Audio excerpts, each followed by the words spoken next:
Welcome to Just Like Nana. My name is Amy Penny Saylor. I am honored to be here with you today. I do want to let you know that in this episode, there are discussions of both domestic violence and sexual abuse.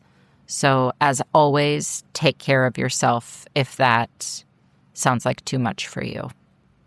Today's guest is Lacy. She is a writer, trauma educator, and author of an upcoming memoir. I won't tell you the title now because she tells us the title in the episode, and it's fantastic. After more than 3 decades in corporate education, healthcare consulting, performance, and storytelling, Lacy now speaks and writes about addiction, psychosis, trauma, nervous systems, identity masking, reinvention, and the hidden realities of high-functioning survival in women. She draws from lived experience, recovery, and years of teaching trauma-informed emotional intelligence in addiction recovery centers across Georgia. Thank you for being here today, and welcome to Just Like Nana, Lacy. Well, thank you so much, Amy. It's such a pleasure to be here. We love to start with, do you have a favorite or powerful memory of a grandma that you would like to share, and what did you call her? Well, my story of my grandma is a different one. I never met her, and I found out about her through a newspaper clipping. Unfortunately, we lost her in a DV situation when my mom was just 12 by the hands of her husband. And so my first experience of her was through a newspaper clipping, which was the only obituary that she got because he never even served time in court. And then I came along a few years after that. So when we're talking about the epigenetics of trauma, I've really got some experience in trying to be the cycle breaker there. But she was a very tiny woman, about 5 feet tall, beautiful, beautiful blonde hair, just absolutely adorable, but had 9 children by the time she was 30 in a day and age where it was very hard to be a single woman for a while during that. So I do know she used to play volleyball with the kids in the backyard. And so that's a fond memory my mom has of her, is playing volleyball with her mom in the backyard. And they always beat her because she was shorter than them, even when they were children. Have you, through the newspaper article and stories that your mom has told you, have you at all felt like you've been able to connect with your grandma? And it's obviously completely fine if the answer to that is no. I don't mean to insinuate that you should. Well, no, actually, I do feel like I have I'm a QHHT practitioner, level 2. That's training quantum hypnosis healing under Dolores Cannon. I have performed over 100 hypnosis sessions. So I definitely believe something else exists beyond us. And I always feel my grandmother's presence in doing what I do. I teach trauma-informed self-defense. I'm a martial artist, belted in 3 different disciplines.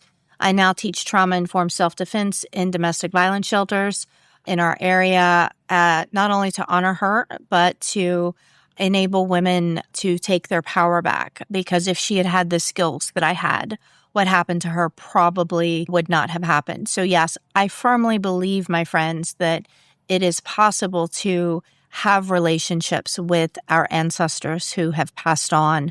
She's with me, she's leading me, and a lot of this is in her legacy. What an honor to her legacy and a community service that you offer those martial arts trainings at domestic abuse shelters. Yeah, it's a good time. And it's amazing to see, because it doesn't take much, ladies. Go train in self-defense. It does not take much. And it's so cool to see these light bulb moments of these ladies going, oh my gosh, I could break a finger that easy to get away, right? The object is to get away as fast as possible. So, maximum efficiency, minimal effort, and get the heck out of there. And so that's what we train them to do. But it's a really good time to see these ladies light back up when they realize how much power they actually have. I would love to talk about your work. You've kind of touched on it a little bit, but if you can explain your work and how you define ancestral trauma within your work. You've already defined it with the story of your grandma, but how you define it within your work.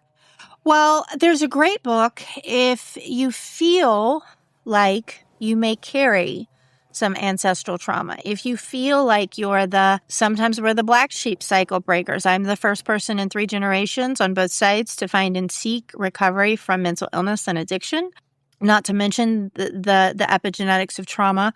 There's a great book called It Didn't Start With You by Mark Wolynn. That is spelled Wolynn, double check that. But fabulous book, game changer for me. You may be carrying some things that you don't realize. They did a study that was so fascinating to me, and I'm a little bit of a brain science geek, had to be, because I lost my mind for a little while, and so in order to get it back, I had to become a brain science geek. They did a study on rats, and they made adult rats scared of the smell, I believe it was of cherry blossoms, by giving them electrical shocks every time they would come near cherry blossoms. So those adult rats became conditioned to be scared of the smell of cherry blossoms. Well, what was fascinating is those rats' offspring were also scared of the smell of cherry blossoms without being conditioned. They were born that way. In addition, the neurons in their nose developed bigger so that they could smell better. So not only was there a physiological adaptation, they were naturally scared of the smell. So what does that mean for us? That means we can inherit the fear. We can inherit the anxiety. We can inherit the depression. We, of course, inherit the cycles of domestic violence. I did it. My first couple of marriages were not the healthiest, very, very toxic marriages. I was just repeating cycles that I was conditioned into. My mother repeated the cycle of an abusive relationship that we were conditioned into. So not only can we pick up the patterns and keep repeating these patterns until somebody's ready to break them, but we can inherit things that aren't really ours. So if there's somebody out there listening and you're like, man, I just don't feel like everything I'm carrying is truly mine, you're not crazy. You're not losing your mind. There is science to actually back that. And that may be a great book to start with. And then you've talked about, you offer hypnosis. I know you have several books. Can you just sort of talk about your body of work that's out there? Yeah, my next book that will be launching, I think pre-sale is in October, is called Notes from a Certified Madwoman. And it walks you through the journey of me falling into full-blown psychosis, coming out of it. I am a big believer in multiple modalities for healing. Now, some people, I'll give AA for an example, and I'm a recovering alcoholic with 8 years clean together with my husband. For some people, they'll walk in the door and boom, it'll work for them. It will be their thing. But if what you're doing isn't working and you're still waking up going, man, I don't want to do this. I don't know how to do this. Try something else. We live in a beautiful day and age where there are so many modalities for healing. There's hypnosis, there's somatic work, there's CBT, there's DBT. I did it all. Trust me. Luckily, I was fortunate enough because of my corporate education background to afford top-notch care. So if it was recommended to me, I did it. I will tell you, I tried it all: CBT, DBT, neurofeedback, brain mapping, EFT, psychiatry for highly sensitive people. And I was still waking up going, this isn't it. What was it for me was really, really, really knowing who I am now. So the question for me, and that's why Notes of a Certified Madwoman comes with a field guide companion talking about the psychology of becoming, which I developed. So many times, Amy, we hear the question, who are you becoming? Who are you becoming? How the heck can we get there if we don't know what survival made us become? So the first question needs to be, who are you now? What did survival make you become? Answer that. Answer who you are now, truly, honestly. I went through crazy menopause because of my genital blood disorder. It was not a fun ride. It made me very edgy. My poor hubby has hung along for the ride. But to really be honest with, are you a little cynical now? Are you a little scared to trust people now? Once you answer those questions, then you can move forward into who and what you want to become. But I think we jump ahead in healing, and you hear a lot of times too, go back to who you were before you got hurt. Well, that was the person that got hurt. Why would I want to go back to that person? I don't want to go backwards. As a transformational coach, I've always been interested in moving people forward. And I think that's why therapy is a rite of passage. It helps you look backwards to see what happened to you, to see what you survived. But transformational coaching is what changed it for me. I got a transformational coach. We started moving forward. So I recommend multiple modalities for healing if you're the type of person that one size is not going to fit you. Because what happens is when it's not working, if we are trauma survivors, we're going to blame ourselves first. Must be me. I'm not doing it right. All right. I'm a failure. I failed at this. No, it's not that you failed at this. Maybe it's not built for your build and design. And that's another thing. Become really good at knowing how you tick and click and operate so that you can articulate that to your loved ones. Because I'm here to tell you, once you are surrounded by healthy relationships, your world revolutionizes in ways that you never, ever expected. I so love absolutely every piece of that, including the title of your upcoming book. I just want to echo what you said and thank you for talking about how there are so many modalities and you will find what clicks with you. You will find the right, and that doesn't mean there's one. That means you will find what clicks for you for a certain piece or at a certain time or, whatever it is. And also, there's so much out there that's available for free or near free. There's just so many resources out there. So yes, at some point there might be an investment and it would be an investment that was worth it and all of that. But there's a lot out there that you can explore to kind of find, I think I want to try this path. This is really calling to me. Absolutely. What I love about that process too, because I've been through that a little bit of kind of, I'm going to try this. Now I'm going to try that. What I love about it is that you learn more about yourself along the way, and I feel that you collect more of your own power along the way. Yeah.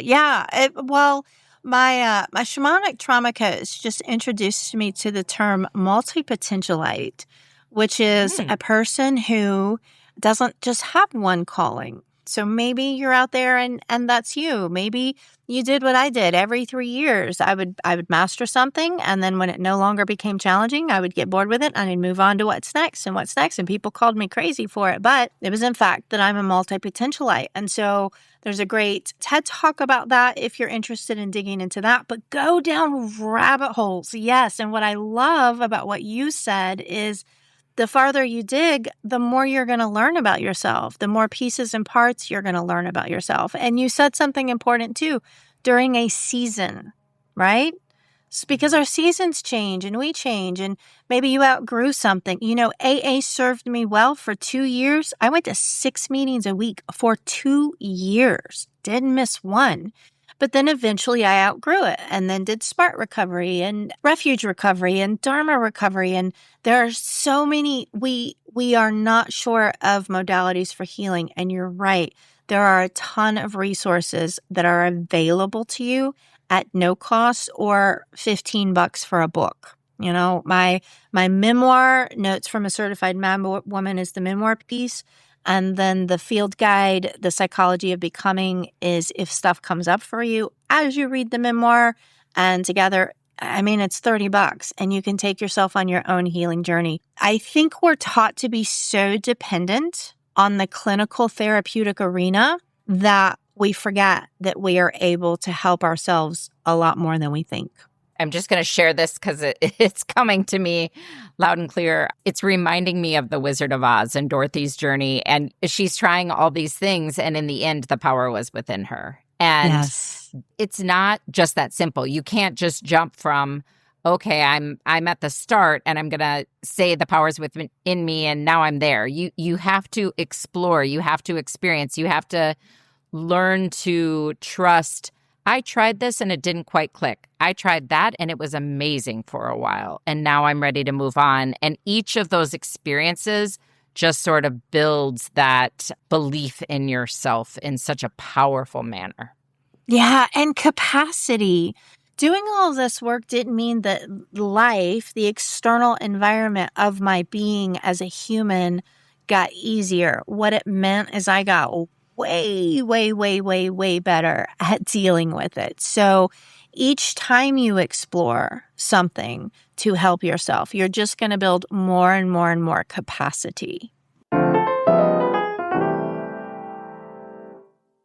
You are a collector of stories, which is fantastic. What does that mean to you? And how do telling stories help in releasing ancestral trauma? Well, I went to school for storytelling. I was actually trained at university. I was on full scholarship for performance and storytelling. So I'm a trained storyteller. I traveled the circuit in Georgia for about a year, sometimes little dive coffee shops to big festivals. You name it, we did it. So a collector of stories legitimately, but also a collector of some wild stories that I survived and a collector of my family stories too, because a lot of what I experienced was secrecy and silence and shame around what happened and what occurred. And once you express that, once you give it voice, once it is witnessed by someone safe in a safe environment, I would highly encourage people, if you're sharing your story for the first time, make sure it's somebody that is safe for you to share, but it gives it voice and it releases it. And, you know, secrecy holds the shame. Once the story is out, the shame can't hold it anymore unless you allow that. And that's why I made a drastic, pivotal transition from corporate healthcare straight into writing. As I had mentioned earlier, I have a congenital blood disease and had something life-threatening happen at the beginning of the year. And it just made me realize how precious my time is, how valuable my energy is. My friends, please know your energy is such a privilege and be selective about who and how you share it. But I did not want to leave with these stories inside of me. So I had already been a writer most of my life, but made the transition to go into writing full time so that these stories don't go with me, because I am the one in the family to tell them. So stories teach people in a way that, frameworks are kind of boring and people telling us what to do is kind of boring. And who wants to be told what to do and be given unsolicited advice? But when you hear a story, that's when you can see yourself in it, right? Because they're a teaching tool. So stories are not only a way to help others, but they're a way to release any shame attached to the silence that remained before I came along. What about the secrets in the silence where you don't know what the answer is? You don't find that newspaper clip. You have this felt sense and you know that there's the secrecy and the shame.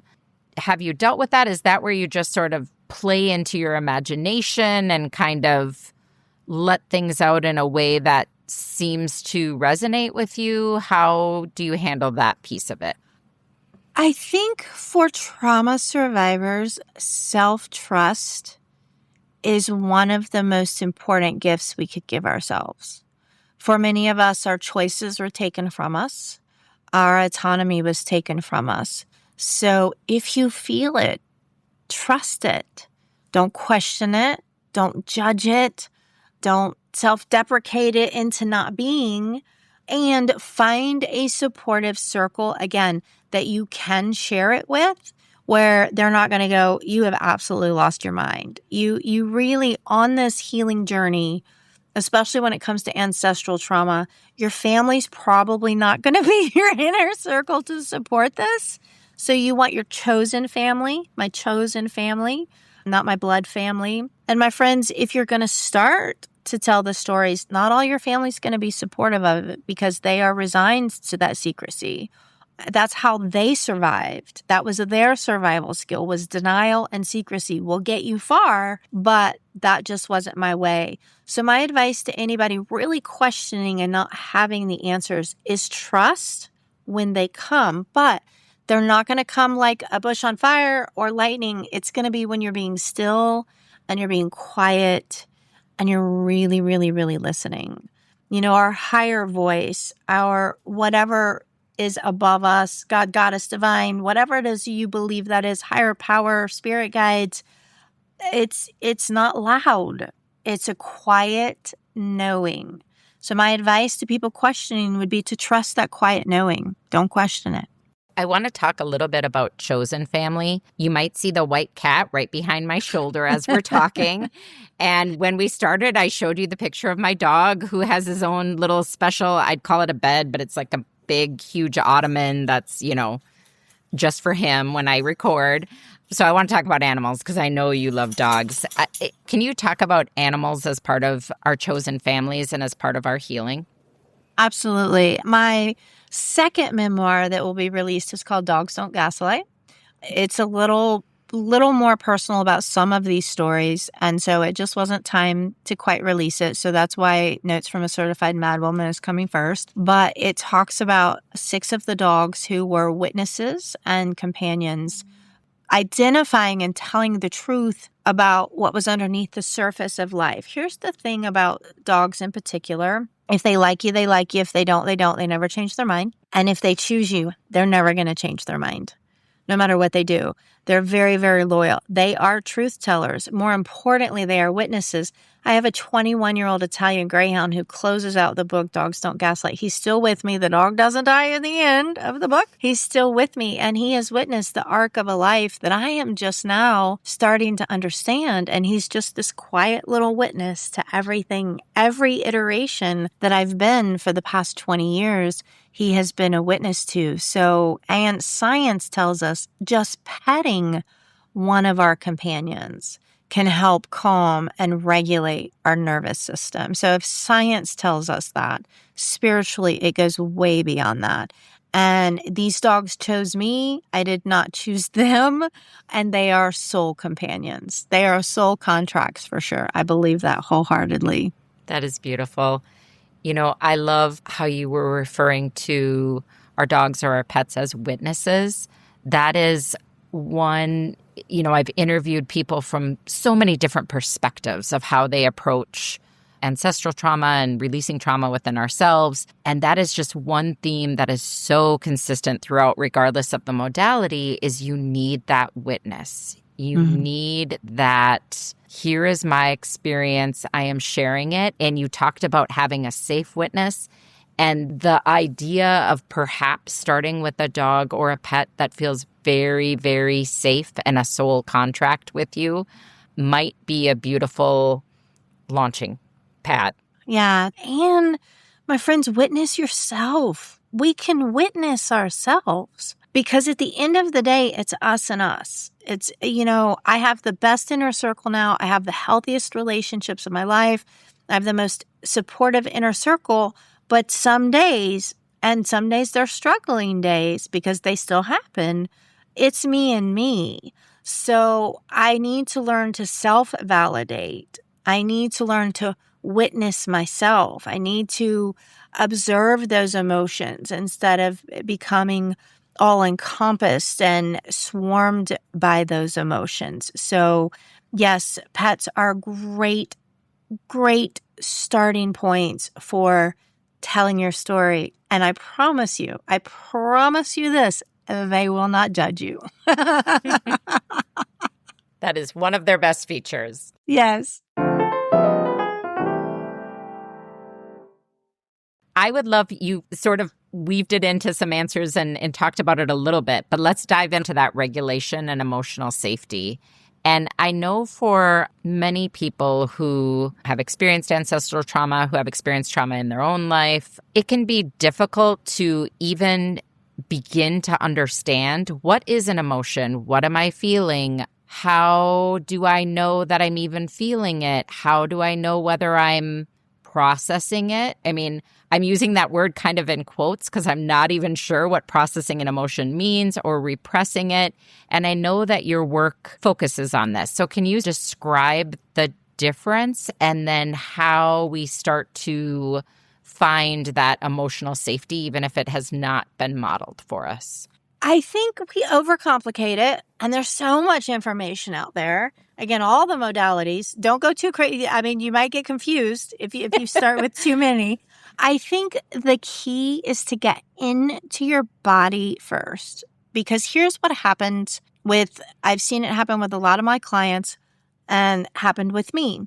As a SA survivor, I disconnected from the neck down. In other words, even as a martial artist, I was disconnected from the neck down. I was completely disassociated from what was happening inside my body, even with something as life-threatening as a congenital blood disease. So step one, if you're feeling anxious, if you're feeling depressed, if you're not even sure what you're feeling, but you know it ain't something good, stop. Take a big sigh out. A lot of us that struggle with anxiety, 25% of us, if we inhale first, it's going to make us feel more anxious. So a big sigh out and get into your body. And the place I usually start is my heart space first. I get into so big sigh out. And I just tap into what's my chest feeling like? What's my heart feeling like? Can I feel my heartbeat? Because if you get quiet enough to feel your own heartbeat within your body, you are then, boom, grounded. You are in your lower chakras and you are embodied. You are in your body. And that's where safety begins. Because again, for many of us, our choice was taken. We were violated. Our bodies were violated. Our boundaries were violated. Betrayal trauma. You don't have to have a physical violation to have an energetic violation. They can cause the same symptoms. So first thing, quick, easy go-to, big sigh out, get into your chest space, try to find your heartbeat. It's a quick shortcut to help get you back embodied and grounded. Thank you for that. I will be utilizing that. Yeah, enjoy it. Enjoy it. And then you go from there. And then if it ends up being you become a 30-minute a day meditator, fantastic. I make it 10 minutes. I'm not much of a meditator. I'm more of a cognitive up here, but we complicate it. And in terms of processing feelings and what it just means, feel what you feel, but be okay with what you feel and don't judge it. So that's where the shame comes in. You know, so we do the woulda, shoulda, coulda. I shouldn't be feeling this, or I should have done that, or I could have done that, or I would have done that. So take woulda, shoulda, coulda out of your vocabulary. Take I'm sorry out of your vocabulary. We stopped apologizing for our existence a while ago. But first things first, in order to feel that safety in your life, you must feel safe in your own skin first. And that starts by getting in tune with what is happening inside you from the neck down. Otherwise, a lot of trauma survivors struggle with fibromyalgia and neuropathy. It happened to me, really bad systemic neuropathy. Now, some of it was menopause related, but some of it they believe was trauma related too. A lot of autoimmune disorders trauma survivors will struggle with. So really get in tune to what is happening in my body. At Just Like Nana, we often talk about, and we mean it, honoring ancestors. And that can be complicated, right? There can be actions that were taken, actions that were not taken that ultimately affect you, even with living relationships you had with people or decisions that were made before, you ever existed. How do you address that delicate, not coming from a place of judgment and blame, and appreciating, okay, I'm here because of you. Thank you for that. And there were maybe some choices that were not good choices, but they might have been the choice that you felt you had to make at that time. Just, you can just keep going down this complicated web of how complex it gets. How do you sort of balance all of that when you think about your ancestors. You and I had talked earlier a little bit about forgiveness, and I want to tap into that because it's my theory and philosophy that that could be a little bit of a trap for us if we're trying to force forgiveness. So what I opted for instead was understanding. I understand that my mother's trauma caused her to be the kind of parent that she was. I understand that my own trauma caused me to be the parent that I was. The thing that I opted to do differently than she did was take accountability for my behavior, change said behavior, not only save up for my child's college fund, but for her therapy fund too. We saved for her therapy fund. But look back at my parents as human beings, knowing that they had very little tools, very little skills, very few opportunities to not only talk about what was happening, but then to find help for what was happening. So I don't believe forced forgiveness is the way to go. But if we can get to our own human understanding about where our opportunities for improvement were, then it's easier to look at where their opportunities for improvement were. And also, my friends, you may not get closure, and I'm so sorry. You may not get the apology. You may not get the, hey, I messed you up. It may not come because for some people, especially our older generations, they were the tough it up, suck it up, don't talk about it, just get by. You work and then you're done. So if we can understand that we are responsible for our own closure in many, even abusive relationships, the apology may never come. The closure is not going to come from another human. So you have to find ways that make you okay with what happened. I can tell you this, the trauma that I experienced helped create what I do today. I don't believe it made me stronger. I believe it made me a little weaker in some areas. There's more work involved in some areas, but it definitely informed who and how I am as a human and how I respond to others and how I relate to others. And again, for me, it always goes back to those really solid relationships. And a fascinating thing happens on this healing journey when you start. People will fall off. They'll take themselves out. They will. They'll fall off because you're raising your vibration and you're healing. And either they're going to heal with you. You may always be a step above them, and that's okay. Or they'll take themselves out. And a new circle is going to come in, that supportive circle, that witnessing circle. Those people, now they're few, you may get 2 or 3. And if you got those 2 or 3, you're really, really lucky. But amazing things happen on this healing journey. And I believe that has a lot to do with quantum physics and quantum mechanics. But that's a conversation for another day. But yeah, don't force forgiveness. Seek understanding for yourself first. And then it's going to flow easier. And accountability. You take accountability, and then it's easier to look at others and go, wow, they're just not there. And that has to be okay.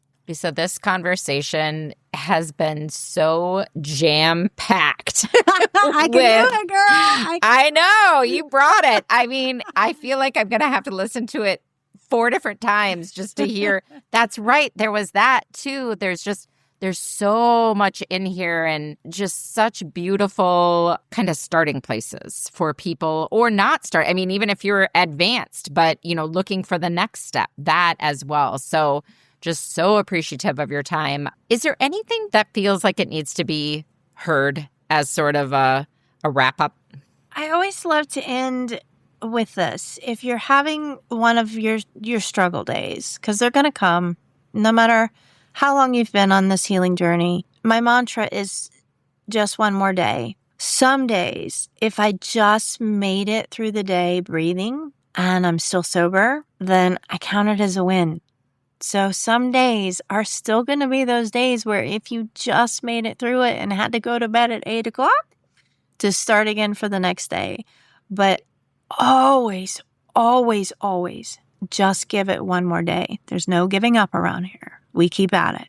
I think sometimes there can be this narrative or idea of, well, healing means this beautiful gold land of rainbows and sunshine and puppies and cupcakes on the other side. And it's, no, we're still Earth, and there's a lot of great things about Earth. All of those things do exist on Earth, and we can enjoy them, and things will continue to happen. And you said it earlier, it's your capacity and your skill set for, okay, this happened. Now, what is my reaction to that, or my actions based on that? How do I move forward with that happening? I love that. And it is all about forward momentum. Absolutely. I love it. Well, thank you so much, Lisa. Just lovely to talk with you today. Well, thank you. It was such an honor to be here. Thank you so much for being here with us today at Just Like Nana. So excited to have you here. I hope you enjoyed today's episode and that you can take away a little piece of something that makes your journey, your healing, your day, your family just a little softer and brighter. If you enjoyed today's episode, please share it with a friend. Just Like Nana's theme music was written and performed by Carter Penny. Can't wait to talk to you next Friday.